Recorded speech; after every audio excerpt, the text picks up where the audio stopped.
Welcome to Historian Diary. Today I want to tell you about a job that came with incredible power, absolute respect, and one of the most horrifying punishments in human history if you broke the rules. I'm talking about the Vestal Virgins of ancient Rome, 6 women who tended a sacred flame for 30 years and lived under a vow of chastity so strict that if they broke it, they'd be buried alive, not executed, not beheaded, buried alive in an underground chamber with just enough food and water to last a few days. And here's the really twisted part. Technically, Rome wasn't killing them, they were just putting them in a room. The fact that the room happened to be underground with no way out and they'd slowly suffocate, well, that was between them and the goddess Vesta. The Vestal Virgins weren't just random priestesses, they were the only full-time clergy in Roman religion. Vesta was the goddess of the hearth, represented only as a sacred flame in her temple in the Roman Forum. That flame could never go out. The Romans believed that as long as it burned, Rome would be protected. If it went out, disaster, military defeat, the end of Rome itself. Between ages 6 and 10, a girl would be chosen from Rome's elite families by the Pontifex Maximus, the chief priest. She had to be perfect. Both parents alive, no physical defects, from a good family. Once chosen, she'd undergo the captio capture and be taken to the house of the Vestals. For the next 30 years, she belonged to Vesta. The deal was actually incredible by Roman standards. Most Roman women were under legal control of fathers or husbands their entire lives, couldn't own property, couldn't make contracts. But Vestals, they were free. They could own land, manage estates, write wills. They had the best seats at gladiatorial games. They could pardon condemned prisoners just by being present. If a criminal on his way to execution encountered a Vestal in the street, he was automatically pardoned. They lived in a beautiful complex with gardens, servants, generous stipends. They were respected, honored, protected. After 30 years, they could retire with a pension and even marry, though most didn't. But there was one absolute rule: virginity. For all 30 years. Comment below. Would you take this deal? 30 years of celibacy for ultimate power and freedom, yes or no? The punishment for breaking the vow was called incestum, ritual pollution. Romans believed Vestals were married to Rome itself, daughters of the state. So any sexual relationship wasn't just adultery, it was incest and treason. It endangered the entire city. But here's the problem. Vestals were sacred. Their bodies were inviolable. You couldn't shed their blood. You couldn't execute them like criminals. So how do you kill someone you're not allowed to kill? King Tarquinius Priscus figured it out in the 6th century BC. Live burial. But not technically burial, because that would be murder, and Roman law prohibited burials within city walls. Instead, they'd create an underground chamber in the campus cellaratus, the evil field, and put the Vestal inside with a bed, blanket, lamp, and small amounts of bread, milk, water, and oil. See, not burial, just a room with provisions. If she died down there, that was Vesta's judgment, not Rome's. The goddess could save her if she wanted. The fact that the chamber was sealed with no exit. Details. This is bureaucratic evil at its finest. They engineered a punishment so they could say, "We didn't kill her. She just didn't survive the room." Let me describe what actually happened. When convicted, she'd be stripped of her badges, dressed like a corpse, placed in a covered litter and paraded through the forum like a funeral. Her family would follow, weeping. They'd carry her to the campus cellaratus, lower her into the chamber, remove the ladder, cover the opening with earth. No marker, no grave. Because officially, she wasn't dead. How long to die? You're in a sealed underground chamber with limited air. Probably enough oxygen for a day, maybe 2. The food and water symbolic. You'd die of suffocation long before starvation, maybe 3 days. Longer if you were unlucky. Total darkness after your lamp oil ran out. Alone and above you. Rome going about its business. Her lover, if they caught him, got public flogging. Beaten to death in the forum while everyone watched. So he got a quick death. She got days of suffocating in the dark. Now let's talk actual cases, because this really happened.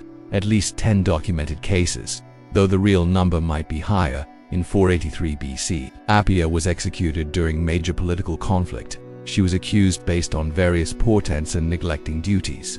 Translation: Rome had problems, needed a scapegoat. Appia was convenient. In 420 BC, Postumia was tried not for sex but for dressing too well and making too many jokes. Livy writes she was accused because she dressed well and talked rather more freely and wittily than a young girl should.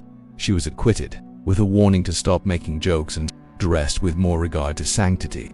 A woman nearly buried alive for being fashionable and funny. In 337 BC, Minutia was accused based on nice clothes and slave testimony. That's it. No witnesses to actual sex. Just suspicious behavior on a slave's word which could be obtained through torture. She was convicted. Buried alive. Her alleged lover. Beaten to death. Comment what country you're watching from and tell me which case sounds most unjust to you. Appia, the scapegoat, Postumia, the comedian, or Minutia, convicted on slave testimony. Notice the pattern. Many convictions during times of crisis, military defeats, political upheaval, plague, famine. Rome needed someone to blame. Rome is suffering because the Vestals failed. Ancient scapegoating. The big case, 114 to 113 BC. 3 Vestals, Aemilia, Licinia, and Martial, accused of breaking vows. First trial convicted Aemilia but acquitted the other two. The public exploded. Why? Because a witness testified that the Vestals' activities were an open secret among aristocracy.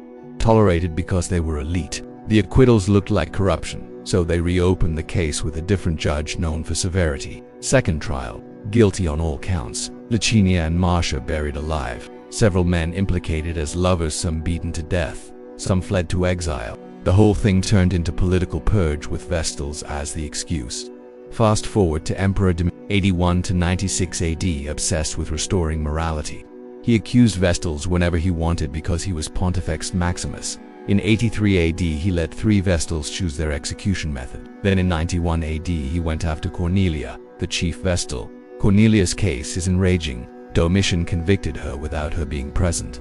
No trial, no defense, no witnesses. Just the emperor deciding she was guilty. Historian Pliny the Younger specifically wrote about how wrong this was. Pliny describes Cornelia being led to death. She, raising her hands to Vesta, cried out, "Caesar thinks that I am impure. I who have performed so many rites, by which he conquered and triumphed." She protested that her rituals that gave Domitian military victories, proved her purity. He didn't care. Buried her alive anyway. Her alleged lovers. Beaten to death. Why? Politics. Vestals came from senatorial families. Domitian hated the Senate. Killing their daughters terrorized them while he framed it as religious duty. The Vestals had unusual freedom, but that freedom came with a sword overhead. One accusation. Real or false, and you're in the ground. Not all were convicted. Tuccia proved innocence by performing a miracle, carrying water from the Tiber in a sieve without spilling a drop. Vesta saved her, or the story's mythological, but Romans believed it. Another Vestal, Licinia, was accused of an affair with Marcus Crassus because he kept meeting her privately. Turns out he was buying property from her. The scandal was real estate negotiations. She was acquitted, but the fact she went to trial shows Rome's paranoia. Most Vestals completed 30 years and retired with honor, but for the ones who didn't, for Minutia, Cornelia, all the names we don't know, the system was a trap. And here's the uncomfortable truth. In over 1,000 years and at least 10 documented live burials, Vesta never saved anyone. Not once, which means either Vesta didn't care, or there was no Vesta. Just Rome using religion to bury women alive when politically convenient. Drop a comment.